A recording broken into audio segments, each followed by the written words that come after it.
Greetings, everyone. I'm the Board Observer, here to bring you this week's most talked about topics. We have everything from the anti-Semitism of Democrats, white privilege, beauty pageants, abortion, Trump, and Judge Kavanaugh. The weekly rundown begins now.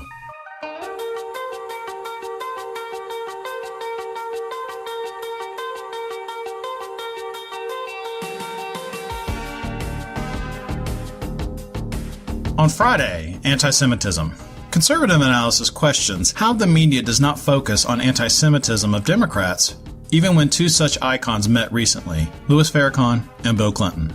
Talking about the wicked ones in the Jewish community that run America, run the government, run the world, own the banks, own the means of communication.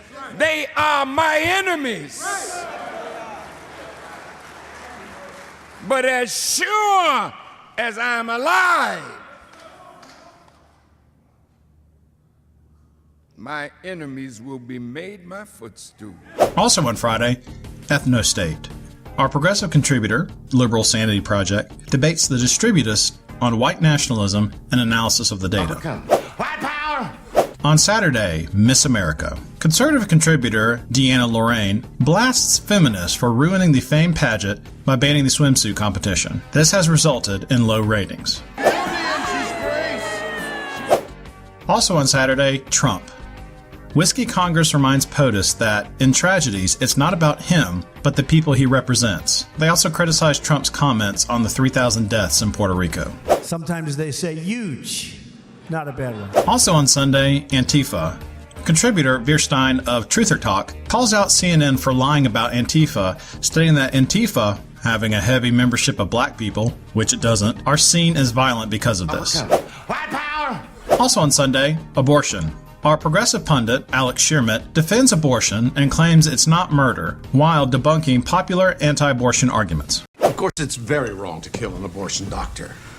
Many pro-lifers dead.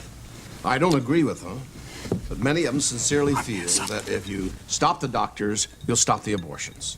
Well, that's ridiculous. The doctors are only doing their jobs. If you're going to kill someone, kill the mothers. That'll stop them. May I see you for a moment, dear? Oh, I know what you're going to say. If you kill the mother, the fetus dies too. But the fetus is going to be aborted anyway, so why not let it go down with the ship? On Monday, Kavanaugh. Democrats lodge sexual assault issue against Kavanaugh. This is the same trick they levied at conservative Justice Thomas back in 1991.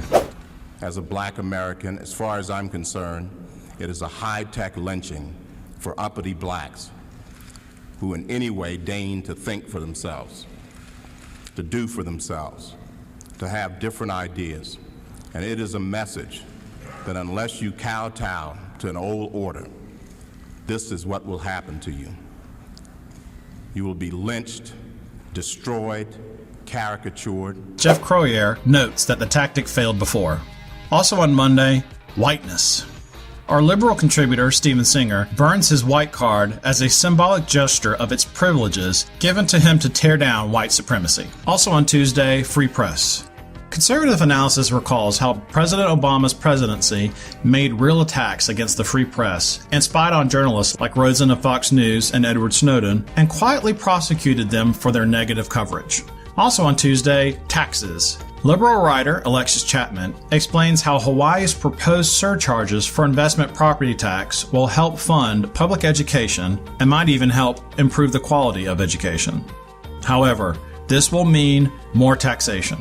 First of all, income tax is illegal. On Wednesday, the left. Our contributor, The Objective Podcast, shares how the left loves to censor their political opponents and how they demand everyone view the world as they do. He argues this has made them intolerant and dogmatic, like a mindless religion. In this new secular religion, you have privilege, which is a type of original sin. You have blasphemy laws, which are political correctness. Wait, let's just really clear that for people. So when you say that privilege is the original sin, that's like saying Jesus died for your sins, basically. Like, if you were born white, and especially cisgendered, heterosexual, all that shit that you are, that you are there's nothing you can do to overcome that sin. And this is the part that's... Except bow This forever. is the part that's the mind blow, and this is the part that makes me unbelievably sympathetic to Christians in particular, as opposed to other religions, that's really changed my mind significantly. Christians have a redemption narrative. These people have no redemption narrative. If you're privileged, that's it. You're like there's no redemption. Also on Wednesday, Kavanaugh. Our contributor, Whiskey Congress, thinks Democrats are using sexual assault allegations against Kavanaugh 35 years later, and this is making the U.S. Senate look bad. Wild accusations such as this does not help the media's fake news mantra. You are fake news.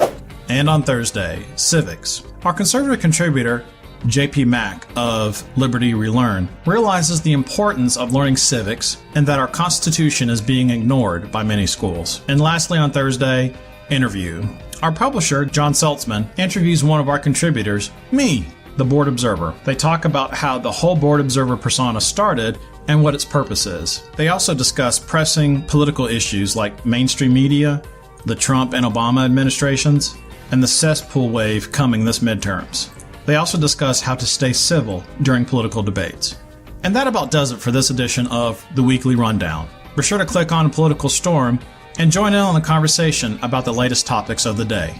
Once again, I am your host, the Board Observer, signing off.